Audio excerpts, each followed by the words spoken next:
कोयटा में निगरां वज़ीर-ए-आज़म अनवारुल हक काकड़ की ज़ेर सदारत होने वाला एपेक्स कमेटी का इजलास खत्म हो गया है। इजलास में अमन अमान और गैर मुल्कियों के इनखला से मुतालिक अहम फैसले किए गए हैं।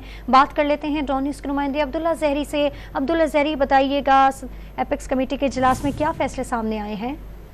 जी बिल्कुल, एपेक्स कमेटी का इजलास अब से कुछ देर कबल ही खत्म हुआ। इजलास में निगरां वज़ीर-ए-आज़म अनवारुल हक काकड़ समेत दीगर आला सिक्योरिटी और अस्करी हुकाम शरीक थे। इस हवाले से ज़राए ने बताया कि इजलास में अमन अमान की सूरत हाल पर तवील बहस मुबाहिसे के बाद फैसला किया गया कि बलूचिस्तान के मुख्तलिफ जो मकामात पर जो पाक अफगान सरहदी इलाकों समेत दीगर मकामात पर सिक्योरिटी की सूरत हाल को मजीद बेहतर करने के लिए ऑपरेशन में मजीद तेजी लाई जाएगी। जबकि इससे कबल जो अफगान रेफ्यूजीज समेत दीगर गैर मुल्की तारिकीन वतन के खिलाफ जो फैसले किए गए उनको अमली जामा पहनाने के लिए मुख्तलिफ फेजेस के जरिए ही अफगान रेफ्यूजीज और दीगर तारिकीन वतन को के अनखलाफ यकीनी बनाया जाएगा। इब्तदाई तौर पर उन अफराद को निकाला जाएगा जो गैर कानूनी तौर पर जिनके पास कोई भी दस्तावेज ना हो, उन्हें फौरी तौर पर मुल्क बदर किया जाएगा। जबकि इस हवाले से जो दीगर गैर कानूनी तौर पर पाकिस्तान के मुख्तलिफ मकामात पर रिहाइश पजीर जो अफगान रेफ्यूजीज जिनके पास कार्ड भी रेफ्यूजी कार्ड भी हो, उन्हें उनके कैंप्स तक महदूद किया जाएगा। जबकि दीगर जराए से भी इस बात की तस्दीक की जा रही कि